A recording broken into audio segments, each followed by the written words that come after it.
We haven't done a green list in a while. It is when I choose my favorite this, that, or the other, and is voted upon exclusively by me, the world's foremost authority on all matters. I am most certainly the world's foremost authority on this. People ask it to me every day. I walk around the streets of this city. People are very nice and friendly, and all anyone says is, Greeny, who are the Jets going to have a quarterback? Hey, Greeny, who's the quarterback going to be? Greeny, who's the quarterback? So I'm going to give you my top 5 choices for the Jets quarterback for next season. Number 5. Number 5 is Justin Fields. Now, I know that's going to sound like a strange pick, but when Mike Tannenbaum brought up the idea that the Bears might select a quarterback at number 1 this year, it whetted my appetite. It brought to bear the possibility that Justin Fields could wind up somewhere outside of Chicago. Now, I don't expect that to happen. And we got to check in with our friends Waddle and Sylvia and everybody in Chicago to see which way the wind is blowing. But I will just say, if somehow, some way, that could happen, I'm in. The reality is, we could correct a mistake. We took the wrong guy at number 2 last year. We should have taken Fields when we had the chance. Do what you have to do to get him.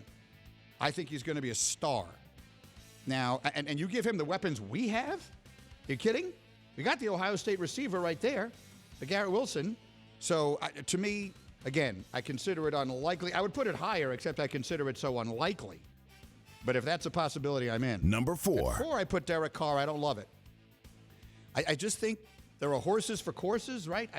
I just, what I think I know about Carr, and it isn't much. I don't know him personally. I've never met him, haven't been around him. He comes off a little sensitive, right? Like, that feels like, and I don't mean that as a criticism. I'm sensitive. But I don't think being the quarterback of a football team in New York is a good role for a sensitive person. So, from a football, just from an X's and O's and age and everything else standpoint, he probably makes more sense than any of the other realistic possibilities. And if we get him, I will be ecstatic, and I will root for it like crazy, and I will think it has, you know what they say in the draft, like someone has a high ceiling but a low floor? Like, I could see that going very well, but I could also see it going very badly.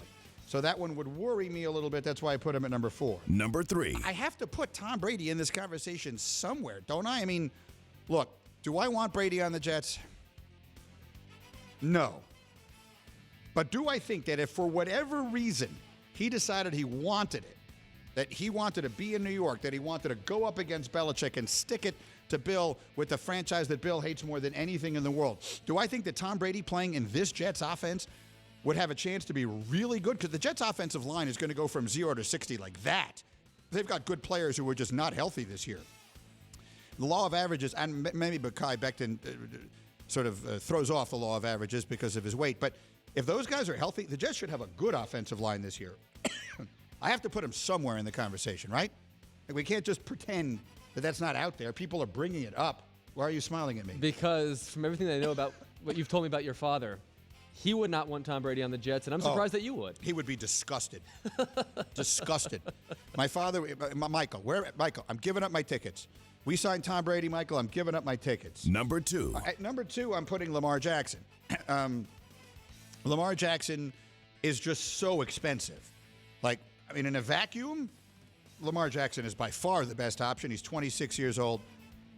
Pardon me. Freakishly talented. He's got everything. But he wants 200 and something million guaranteed dollars, and you're going to have to give up a lot to get him. So you're talking about overwhelmingly the most expensive option that's out there. Now, I think it's probably worth it. But if you could find a way to win a championship without giving all of that up, I'm signing up for that. And that way, number 1 is Aaron Rodgers. I mean, I'm sorry. Aaron Rodgers had a broken thumb this year.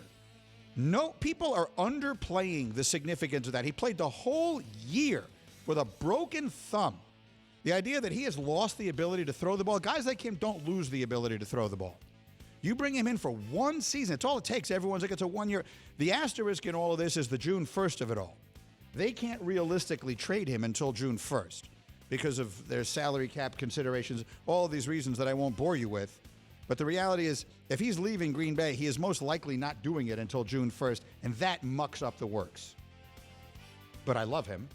And Aaron Rodgers, you want to talk about someone who's not afraid to come to New York. You want to talk about someone who would be delighted with the array of weapons that we would have for him.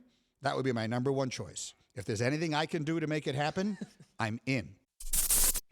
Thank you for watching ESPN on YouTube. For live streaming sports and premium content, subscribe to ESPN+.